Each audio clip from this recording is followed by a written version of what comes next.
God, this plant is deliciously weird. Look at this leaf. It reminds me of, like, you know, an alien. First of all, look at the size of the leaf in comparison to my head. This is an Anthurium Friedrichsthalii crossed with Clarinervium.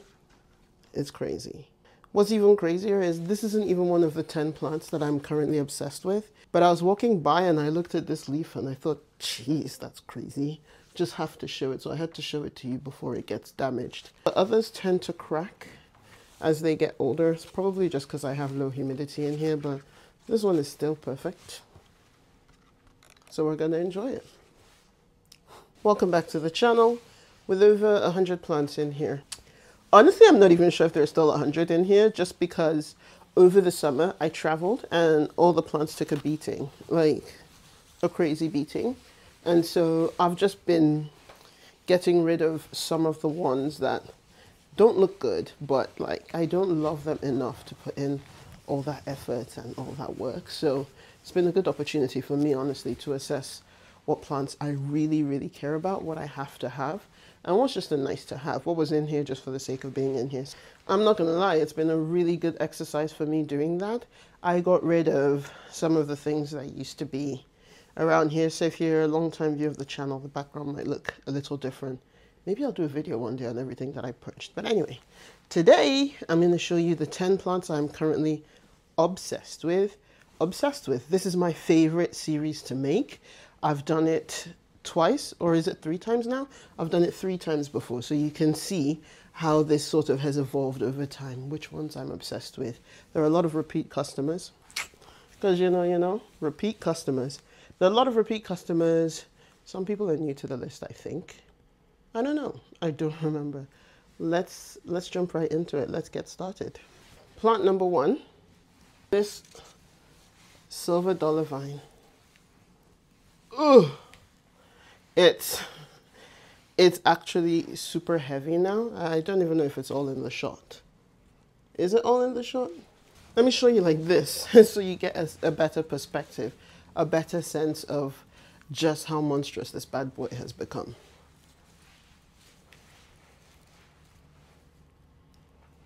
I'm sorry. Look at this guy. Look at this guy. This is insane, okay? Do you remember what this looked like when I first got it? Do you remember how tiny this was? Right? And then I just grew it and didn't repot it forever. Just left it to kind of struggle bus it. And it got massive like this. And then I just repotted it like, I don't know, a few weeks ago. And these are the new roots going bonkers in here. So honestly, it's probably going to be due another repot soon. Now that it's filled, once I repotted it, it stopped putting out leaves, obviously, while it was filling this pot with roots and kind of you know, these leaves were getting sturdy again and refilling, you know, because I was really negligent with this plant, to be honest. I let it go too far, honestly. This is a tough cookie because I think many other plants simply would not have made it. So yeah, it's definitely doing much better. Put out all those roots, and now that it's done putting out roots, look at this new growth. I love the way the new growth for this plant comes in. So cute. So this is the new growth that it's putting up, and it's going insane. It's going absolutely insane. So I think it's also getting very heavy, and these acrylic stakes that I have in here in lieu of a trellis are just not going to be able to do anything much longer. So I think the next plan is to give it a real trellis and kind of sort it out, you know, get it looking like the big boy, the majestic boy that it is. And then maybe I have to decide where it's going to live long term, because the current location on top of the AC/heating unit is no longer viable. Like, it's just too big to live there now. So I'm gonna have to move it. It's a really good problem to have. I'm so happy with this plant. I highly recommend it. It's the most fun plant to grow. Get one. Okay, number 2. I think number 2 might have featured every time I've shown you my 10 favorites. I'm not 100% sure. I'll double check that, but sounds like I might have an obsession with this one. This is number 2. I'm sorry. What? What? Sorry? Is she not worthy of obsession? Isn't she incredible? Number 2 is the truly spectacular, absolutely stunning Anthurium Luxurians. This is one of my favorite plants in the whole world. Definitely, I think it's my favorite Anthurium. I don't know, it changes. It's so hard to choose, isn't it? But right now, whoo, I love this plant. It's the closest thing to perfect. It's insanely beautiful. So this was growing in my bedroom for a long time, like up on the top shelf where there's almost no light.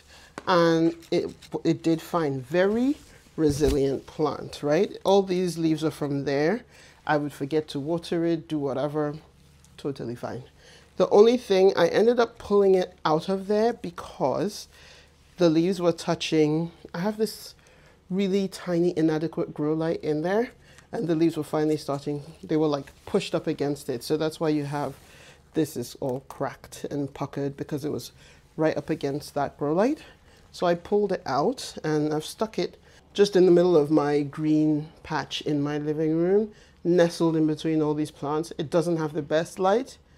It doesn't have the worst, but it doesn't have the light isn't probably as optimal, but it's totally fine. Look at the newest leaf.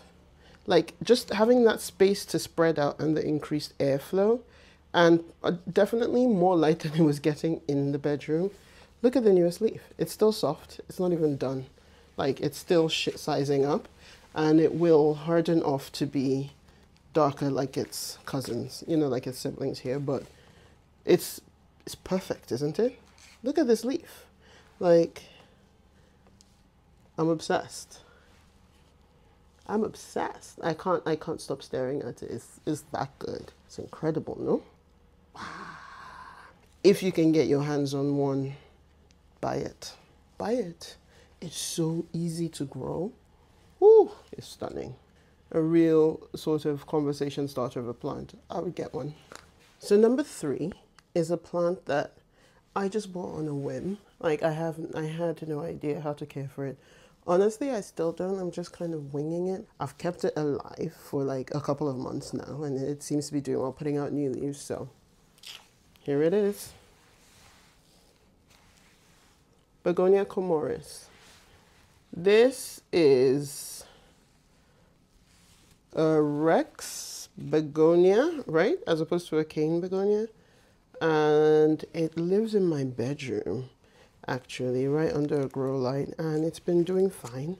Now that the humidity is dropping in here because winter, this is the oldest leaf is starting to show a little bit of crisping. See, getting crispy. But what I like about this is because the pattern is so dramatic, it isn't even obvious that there's crisping on this leaf. Like if I didn't point it out, you probably wouldn't notice. So that's one thing I like about this. The pattern is so crazy that it's not obvious if there's a problem. It's got like a tuberous growth habit, so it sort of crawls along the surface. I don't know if it's clear to see. It's a crawler basically. So it's crawling along, putting up new leaves, happy as Larry, and I think it just likes very bright light. So I think her grow light is ideal just because, you know, all the light that it wants. I don't know. I know it has high humidity needs, but sorry, in winter, this is a low humidity house. This is the humidity right now because I've just watered a lot of plants. This morning it was 27. It's dry. We live in New York. It's dry. Get over it. So I mean, they deal fine. It's not, it probably would grow faster and the leaves would probably be like bigger and juicier in higher humidity, but I'm not losing sleep about it. I think it looks pretty good. This is Begonia Comores. Okay, time for number 4. Before I show you number 4, I'll just say that I know I'm gonna get a million DMs and messages about my top and how much you like it, so I'll just pip you to the post. It's Kai Collective. I'll put a link below. This is not an ad, But I'll just put a link below to the brand, so if you want to check it out for yourself, you can. Okay, number 4. This this big girl is my Anthurium Veitchii. Let me step back so you can see her properly.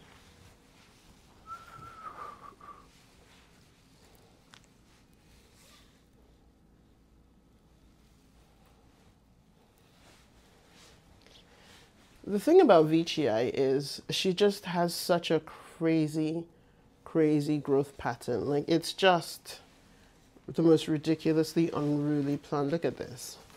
They just do, the leaves do whatever they want. So don't be like me. My advice would be to try to keep them a bit more together. Maybe like with a hoop of some sort, like a vegetable hoop. You know, one of those like tomato growy thingies. I should have done that. Like, this one is now, there's no hope for this one. I can probably still get the rest of them together like that. Not this one. This one's just doing whatever it wants. I'll definitely be mindful to grow the rest of them more. Sorry, it's New York. There's a siren every 10 seconds. Can't be helped.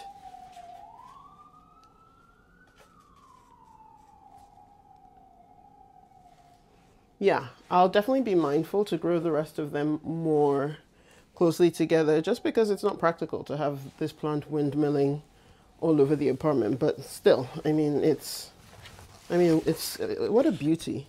It's incredible to look at. This leaf is still soft, so it's still growing, still expanding. I don't really know where it's going to stop. The plant desperately needs a repot. Yikes. Like, desperate. So I'll be doing that soon, once I get my affairs in order. How beautiful is it, right? I think it's stunning. This is another one that probably is a fantastic choice for a first-time grower, or if you want something that's not your typical velvet anthuriums but still spectacular to look at. Like, this is your man, because it's a real, and these leaves are still minor, still babies. It's going to get really crazy, which is why I'm saying I should start to think about kind of maneuvering it together a bit more. So that's on the cards for us. But yeah, this is number 4, Anthurium Veitchii. Okay guys, this is number 5. This is my Hoya Obovata. This plant is ridiculous. You can't even see the full thing. Let me try to show you properly. Let me just move back so you can actually see the full thing. Here she is in all her glory. I mean, whew. Here she is, my Hoya Obovata. Like, I feel like the camera barely shows how big this thing is. Big and juicy, and just doing all sorts of craziness over there by the window. I've tried to control it a bit with the trellis. Yeah, this is a heavy, big girl plant. Just every time I move it from its spot, I just think this might be the last time I can move it. So I don't know when next I'll pull it out from the window, because honestly, it's quite hard work pulling it in and out. Even right now, I was thinking I should give it a shower, but I don't know, guys. I don't know if I can be bothered hefting this thing, trying to pull its pot out of this and take it to the shower and back. It's too much. It's too much. Anyway, this is my Hoya Obovata. She's really something special to look at, a baddie. When I got her, she was a lot smaller than this actually. She came from a plant shop in Queens. My Bonita Gardens, I think it is. Yeah, I think it was My Bonita Gardens. And I wasn't even looking for a Hoya, right? You know me, I'm not really a Hoya person. But the shop guy said to me, he said, this is such a beautiful plant when it gets a bit bigger. It looks, he said, just buy it and, you know, you'd be surprised. And it came in a hanging basket, I think. And it was so gorgeous. If I had the space, honestly, I would probably just hang it from the wall in a, you know, put it in a hanging basket and just let it cascade down. But one, I don't have the space. 2, I was sort of afraid of the weight because this is a heavy plant. Like, I wasn't sure if maybe at that weight it would be okay to hang from like the wall or the ceiling or whatever, you know.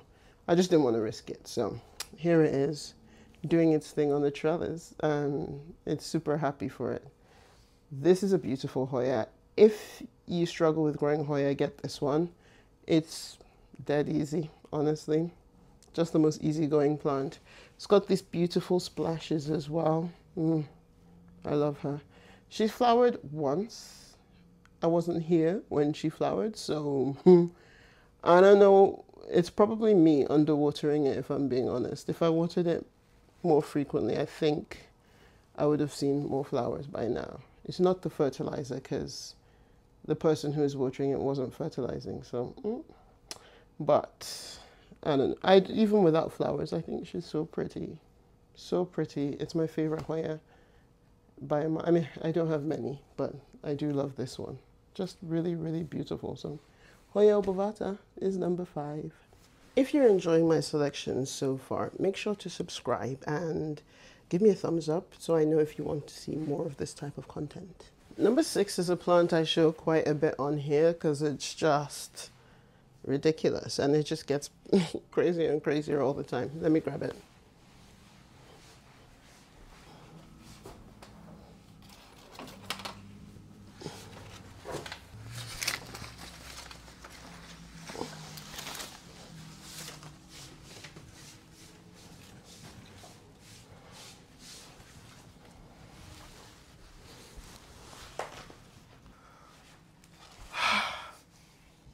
Yeah, this is what's happening right now with this guy.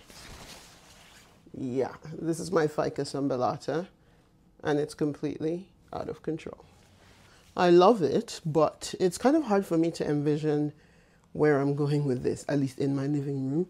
I am contemplating moving it to the bedroom, as I think that it might be better off in that space. It has... I don't know if it has spider mites right now. This thing always has something, but it's just, this is a plant that just needs a lot of water, like a lot of water and a lot of light. So I think I could move it to my bedroom and it would do well, but in addition to being by the window, I think it would need a grow light and then it would be happy. Number 1. Number 2. The other thing is, it's getting really tall, so I'm going to have to chop it. You know, it's about to hit the ceiling, so it's going to need a chop. And once I chop it, it's probably going to branch. So I just need to make sure that I'm ready for that. I don't want to chop it until it has reached like a height that I'm really happy with. I don't want to make the mistake of chopping it too low and then having just a bush instead of, like, I want a tree with a long stem that kind of branches. That's how I want it. And then I could just keep pruning it in place.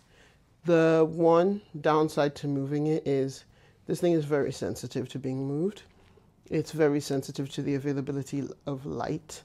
And when I move it to the bedroom, it's going to drop leaves. Like, there's no ifs, ands, buts, or whens. It's definitely going to drop leaves. So I think I just have to be ready for that. Like, once I'm ready to deal with a ficus bush for a while, then fine. I also probably should have moved it in the summer. Like, it's really silly to wait for fall and then start moving a plant like this because it's definitely going to suffer. But I just don't like the way that corner where it lives looks. It just looks unkempt. So I think I'm going to move it, and I'll wait till I have the correct grow light. Yeah, I'll wait till I have the right grow light. And then I think I'm just going to move it. And if it drops the leaves, it drops them. Eventually, they'll grow back. And if they don't, c'est la vie, I'll get another one. But I don't want to live my life being hostage to this guy. That being said, why am I being so negative on it? This is one of my favorite plants. I'm obsessed with it. Look at it. The leaves are just, elite. It's ridiculous. It's so beautiful. And I've grown it from like a tiny 4-inch plant. So I'm super proud of it. I'm proud of my indoor Ficus Umbellata. Beautiful plant. And that's number 6.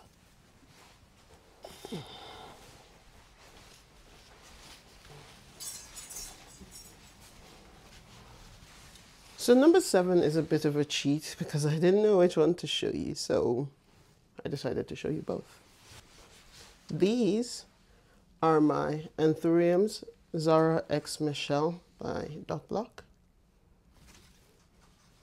I got these, I grew these from seed. I got them at the same time, and they're coming out pretty differently.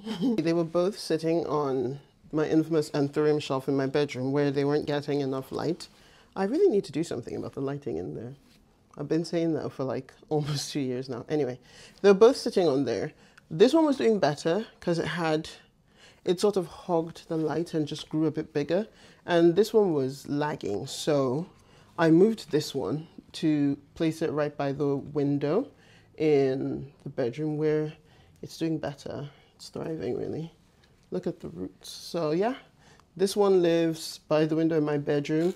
I confess that I need to step up my watering game so that it can truly be happy, but it's doing well. I think this is the latest leaf.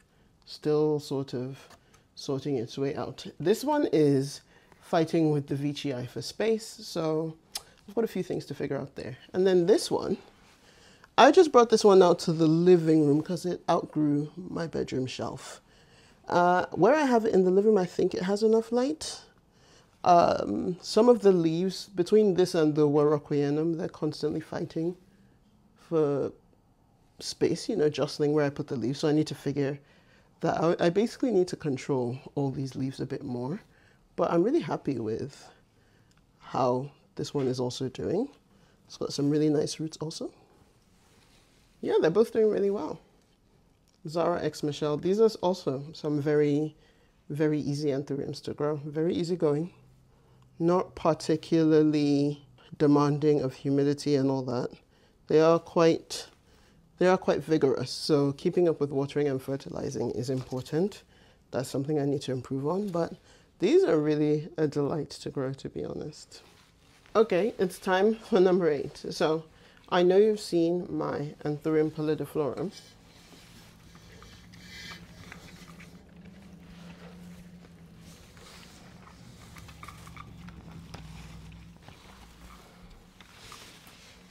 And she's big. She's gorgeous. Like, she's amazing. She's taken a beating this summer over some neglect, but she's amazing. But this isn't who I want to show you today. I'm saying this is the plant that made me fall in love with pendant Anthuriums, and so I got a bunch of them. And number 8 is not this one. It's this other one. This one. This one. This is Anthurium Friedrichsthalii. I'm sorry, but how cute is this plant? Like, I wasn't really expecting too much from it when I bought it, but it has surprised me. So, I just recently repotted it, and it's almost like repotting it set something off because it just took off and started rooting like mad, and now it's very thirsty out of nowhere. So where I thought it was like resilient and, you know, not as demanding of water, it's a lie. It's a thirst bucket. But it's a beautiful thirst bucket, and I'm looking forward to kind of giving it a bit more TLC and fixing some of these issues from its summer of neglect, because I feel like this actually is going to turn out to be a crazy impressive specimen. There are 2 plants in the pot actually, just hanging over here, but they're just doing their thing, vibing. I think it's such a pretty one, you know? It's gorgeous, isn't it? Honestly, I can't get over the beauty of this guy. I love it. So yeah, I don't really have too much to say about it, but I think this is probably also quite a good pendant Anthurium to try to grow. This one is as easy as pallidiflorum, and the leaves are kind of like dark and leathery. Honestly, I like this one a lot more than Heterophylla. It's kind of like It's like leather. It's very pretty. I don't know if the beauty is coming across on screen. Mine's a bit damaged from the summer of neglect, but we're going to fix it. It's going to be the prettiest Friedrichsthalii in all the land. Okay, number 9. For number 9, I'm going to show you, is this the first Alocasia of this video? This might be the first and only Alocasia of this video. It's an Alocasia.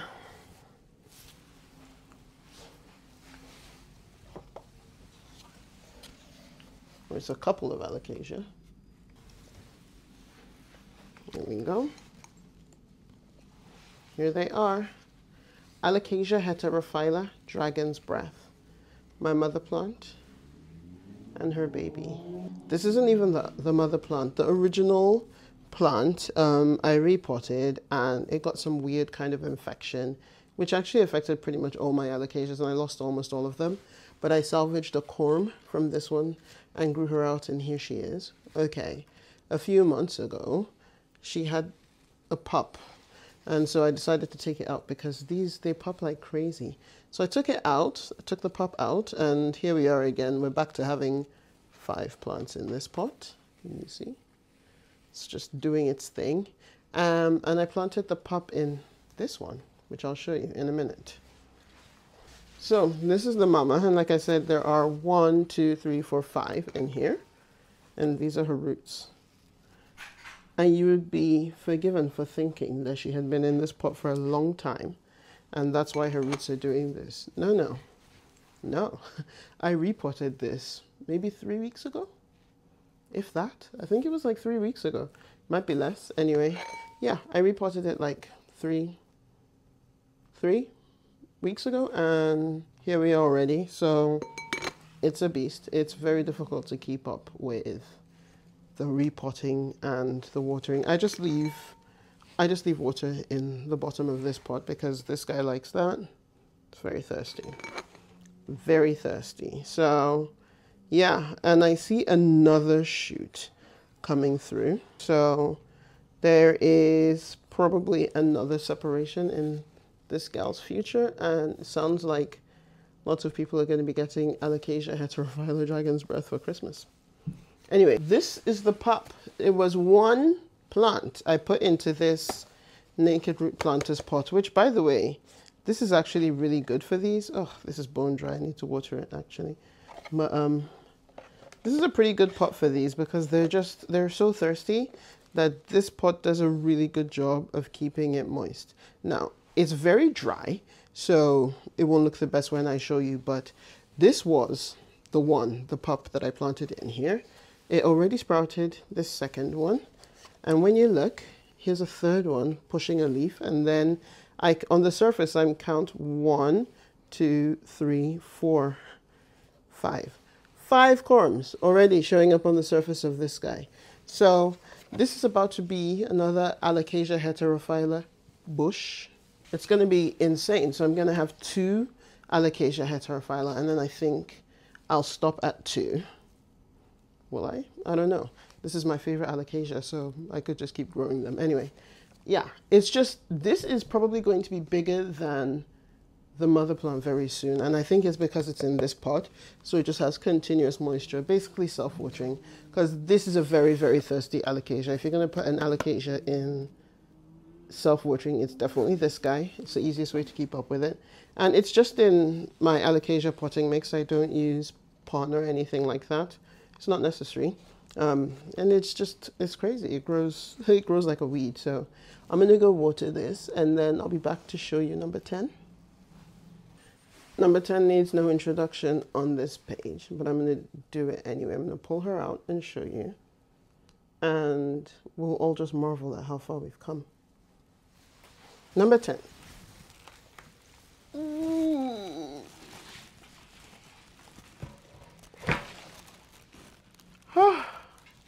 Can you see it? Is it even in the shot? Should I move it back? There she is. There's in all her glory. I don't know, this This is my Monstera Deliciosa, and we have been together for 4 years. She's a big girl. Big girl. I'll take you in, just so you can see a bit more of what she looks like. These at the top, well, no, this is her latest leaf. Still kind of hardening, still growing and still hardening off. She was much bigger than this. She was about twice the size of this, 3 times maybe. I recently gave her a big chop, so there were 2 vines in the pot and I cut one. This is where I cut one of them. After I cut it, it grew another vine, obviously, as propagations do. You can check out the video where I cut it right here. And so I chopped that little vine off again because, yeah, the point is to not have it. Unfortunately, there's no way for me to separate out these roots and prevent this from happening, but as you can see, it's now, I just chopped it again, and it's pushing 1, 2, 3 new growth points. My plan is to just keep chopping this off until the nodes are spent and nothing grows out of this anymore, which I know seems like a shame, but I don't have the space to have it as massive as it was. It's just dominating everything in here. Even right now, honestly, it's pretty unruly, and I need to think about whether this Monstera Deliciosa is going to continue to live in here, because it's kind of too much for the space now. I know, sad, but I love it. I don't want to get rid of it, you know? Here she is, my big love.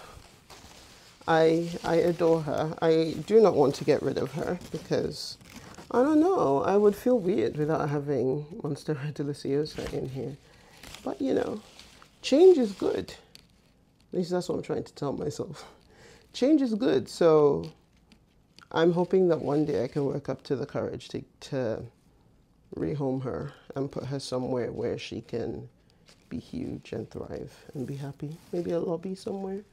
Until that day, I'll continue to enjoy her, but I must say I don't know how much longer she's going to live in here. She's just too big. And I also have a Monstera type constellation, so I feel like you can't really have 2 Monstera Deliciosas in like this tiny apartment in addition to all the other massive plants that are in here. Come on.